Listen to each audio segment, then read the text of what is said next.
ವೀಕ್ಷಕರೇ, ವಿಜಯವಾಣಿ ಡಿಜಿಟಲ್ ರಾಜಕೀಯ ವಿಶ್ಲೇಷಣೆಗೆ ತಮಗೆಲ್ಲ ಸ್ವಾಗತ. ಈ ಹೊತ್ತಿನ ರಾಜಕೀಯ ವಿಶ್ಲೇಷಣೆ ಬಿಜೆಪಿಯಲ್ಲಿ ಗುಂಪುಗಾರಿಕೆ.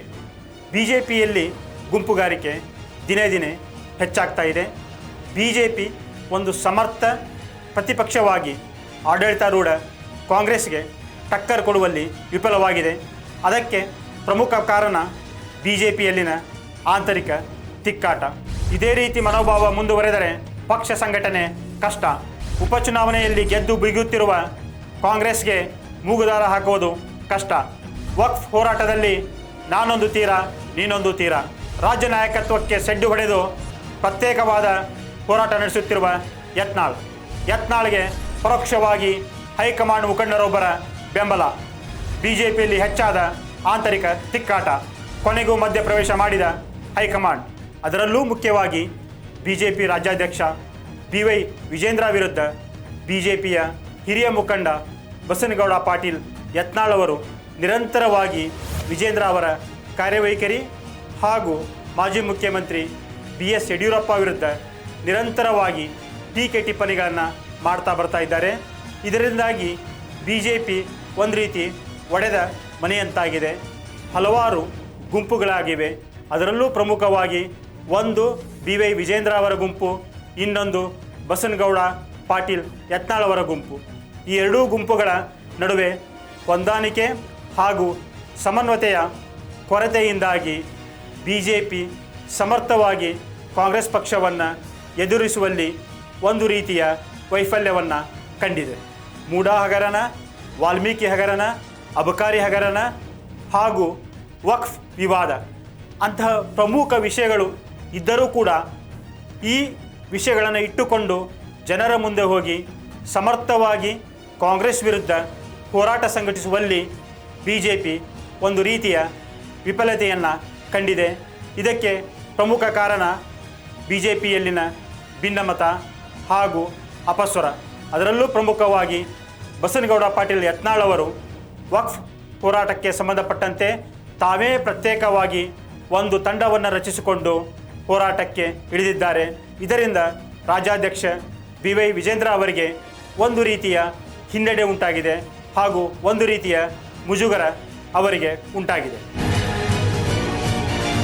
BS ಯಡಿಯೂರಪ್ಪ ಅವರು ಮುಖ್ಯಮಂತ್ರಿ ಆಗಿದ್ದಾಗಿಂದಲೂ ಕೂಡ ಬಸನಗೌಡ ಪಾಟೀಲ್ ಯತ್ನಾಳ್ ಅವರು ಯಡಿಯೂರಪ್ಪ ಅವರ ವಿರುದ್ಧ, BY ವಿಜೇಂದ್ರ ಅವರ ವಿರುದ್ಧ ಹಾಗೂ ಯಡಿಯೂರಪ್ಪ ಕುಟುಂಬದ ವಿರುದ್ಧ ನಿರಂತರವಾಗಿ ಟೀಕೆ ಟಿಪ್ಪಣಿಗಳನ್ನು, ಆರೋಪಗಳನ್ನು ಮಾಡ್ತಾ ಬರ್ತಾ ಇದ್ದಾರೆ. ಆದರೆ ಪಕ್ಷದ ಹೈಕಮಾಂಡ್ ಇದುವರೆಗೆ ಯಾವುದೇ ಒಂದು ಸಣ್ಣ ಶಿಸ್ತು ಕ್ರಮವನ್ನು ಕೂಡ ಅವರ ಮೇಲೆ ತೆಗೆದುಕೊಂಡಿಲ್ಲ. ಇದರಿಂದಲೇ ಸ್ಪಷ್ಟವಾಗುತ್ತೆ ಕೇಂದ್ರದಲ್ಲಿರುವ ಬಿಜೆಪಿಯ ಕೆಲವು ನಾಯಕರು ಬಸನಗೌಡ ಯತ್ನಾಳ್ ಅವರಿಗೆ ಬೆಂಬಲವಾಗಿ ನಿಂತಿದ್ದಾರೆ. ಹೀಗಾಗಿ ಅವರು ನಿರಂತರವಾಗಿ ಯಡಿಯೂರಪ್ಪ ಹಾಗೂ ವಿಜೇಂದ್ರ ವಿರುದ್ಧ ಆರೋಪಗಳನ್ನು ಮಾಡ್ತಾ ಇದ್ದಾರೆ. ಬಸನಗೌಡ ಪಾಟೀಲ್ ಯತ್ನಾಳ್ ಜೊತೆಗೆ ಕೆಲವು ಬಿಜೆಪಿಯ ಹಿರಿಯ ನಾಯಕರು ಕೂಡ ವಿಜೇಂದ್ರ ಅವರಿಗೆ ಬೆಂಬಲವನ್ನು ನೀಡ್ತಾ ಇಲ್ಲ. ಹೀಗಾಗಿ ಕಾರ್ಯಕರ್ತರಲ್ಲಿ ಒಂದು ರೀತಿಯ ನಿರುತ್ಸಾಹ ಮನೆ ಮಾಡಿದೆ. ಇತ್ತೀಚೆಗಷ್ಟೇ ನಡೆದ ಶಿಗ್ಗಾಂವಿ, ಚನ್ನಪಟ್ಟಣ ಹಾಗೂ ಸಂಡೂರು ಉಪಚುನಾವಣೆಯಲ್ಲಿ ಬಿಜೆಪಿ ಪರಾಭವಗೊಂಡಿದೆ.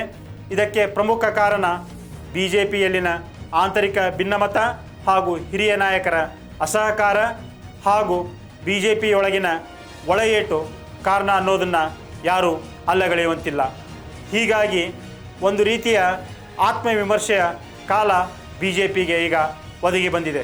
BY ವಿಜೇಂದ್ರ ಹಾಗೂ ಯತ್ನಾಳ್ ಅವರ ಗುಂಪುಗಳು ಇತ್ತೀಚೆಗೆ ಬಹಿರಂಗವಾಗಿಯೇ ಸಭೆ ಸೇರಿ ಒಬ್ಬರಿಗೊಬ್ಬರ ಮೇಲೆ ಆರೋಪ ಪ್ರತ್ಯಾರೋಪಗಳನ್ನು ಮಾಡ್ತಾ ಇದ್ದಾರೆ.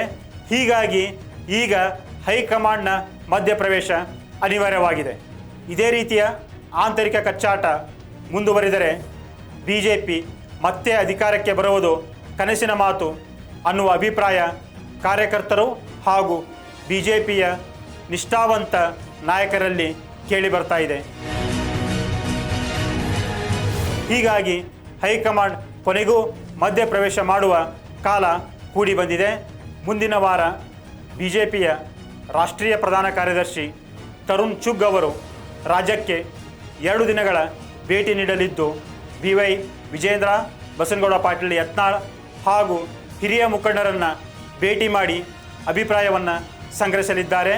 ಹಾಗೂ ಭಿನ್ನಮತ ಎಷ್ಟರ ಮಟ್ಟಿಗಿದೆ, ಇದಕ್ಕೆ ಯಾರು ಕಾರಣ, ಇದನ್ನು ಹೇಗೆ ಶಮನ ಮಾಡಬಹುದು ಅನ್ನುವ ಬಗ್ಗೆ ಎಲ್ಲ ನಾಯಕರ ಅಭಿಪ್ರಾಯ ಸಂಗ್ರಹಿಸಿ ನಂತರ ಅವರು ಹೈಕಮಾಂಡ್ಗೆ ವರದಿಯನ್ನು ನೀಡಲಿದ್ದಾರೆ. ಆ ವರದಿ ಆಧರಿಸಿ ಹೈಕಮಾಂಡ್ ಯತ್ನಾಳ್ ವಿರುದ್ಧ ಶಿಸ್ತು ಕ್ರಮವನ್ನು ತೆಗೆದುಕೊಳ್ಳುವ ಸಾಧ್ಯತೆ ಇದೆ. 2023ರ ರಾಜ್ಯ ವಿಧಾನಸಭೆ ಚುನಾವಣೆ ನಂತರ BJPಯನ್ನು ಸಮರ್ಥವಾಗಿ ಮುನ್ನಡೆಸುವವರು ಯಾರು ಎಂಬ ದೊಡ್ಡ ಪ್ರಶ್ನೆ ಕಾಡಿತ್ತು. ಹೀಗಾಗಿ ಸುಮಾರು 6 ತಿಂಗಳ ಕಾಲ ಕಾದು ನೋಡಿ ಯೋಚನೆ ಮಾಡಿ ಪರಾಮರ್ಶೆ ಮಾಡಿ BJPಯ ಹೈಕಮಾಂಡ್ BY ವಿಜೇಂದ್ರ ಅವರನ್ನು ರಾಜ್ಯಾಧ್ಯಕ್ಷರನ್ನಾಗಿ ನೇಮಿಸಿತ್ತು. ಒಬ್ಬ ಯುವ ನಾಯಕ ಪಕ್ಷವನ್ನು ಸಂಘಟನೆ ಮಾಡ್ತಾನೆ ಹಾಗೂ ಒಂದು ದೊಡ್ಡ ಪ್ರಬಲ ಸಮುದಾಯದ ಬೆಂಬಲ ಅವರಿಗಿದೆ ಅನ್ನುವ ಧೈರ್ಯದಿಂದ BJP ಹೈಕಮಾಂಡ್ ವಿಜೇಂದ್ರ ಅವರಿಗೆ ರಾಜ್ಯಾಧ್ಯಕ್ಷ ಸಾರಥ್ಯವನ್ನು ನೀಡಿತ್ತು.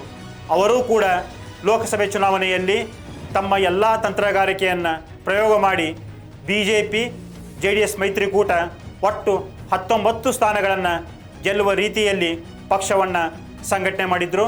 ಹೀಗಾಗಿ ವಿಜೇಂದ್ರ ಅವರ ನಾಯಕತ್ವಕ್ಕೆ ಬಹುಪರಾಕಿಯನ್ನು ದೊರೆತಿತ್ತು. ಆದರೆ ಯತ್ನಾಳ್ ಇದು ಮೋದಿಯ ಗೆಲುವು ಅನ್ನುವ ಮೂಲಕ ವಿಜೇಂದ್ರ ಅವರ ಕಾಲನ್ನು ಎಳೆದಿದ್ದರು. ಆದರೆ ಇತ್ತೀಚೆಗೆ ನಡೆದಂಥ 3 ವಿಧಾನಸಭಾ ಕ್ಷೇತ್ರಗಳ ಉಪಚುನಾವಣೆಯಲ್ಲಿ BJPಗೆ ಸೋಲಾದ ನಂತರ ಮತ್ತೆ ಯತ್ನಾಳ್ ವಿಜೇಂದ್ರ ವಿರುದ್ಧ ಹೆಚ್ಚು ವಾಗ್ದಾಳಿಯನ್ನು ನಡೆಸಿದ್ದಾರೆ. ಹೀಗಾಗಿ ಈ ಬಾರಿ ಹೈಕಮಾಂಡ್ನ ಮಧ್ಯಪ್ರವೇಶ ಒಂದು ರೀತಿಯಲ್ಲಿ ಅನಿವಾರ್ಯವಾಗಿದೆ. ಇನ್ನು ಕೆಲವು ತಿಂಗಳುಗಳಲ್ಲಿ ಈ ಒಂದು ಭಿನ್ನಮತಕ್ಕೆ BJP ವರಿಷ್ಠರು ಒಂದು ಪೂರ್ಣ ವಿರಾಮ ಹಾಕುವ ಸಾಧ್ಯತೆ ಹೆಚ್ಚಾಗಿದೆ. ಇದೇ ಈ ಹೊತ್ತಿನ ವಿಶೇಷ. BJPಯಲ್ಲಿ ಗುಂಪುಗಾರಿಕೆ.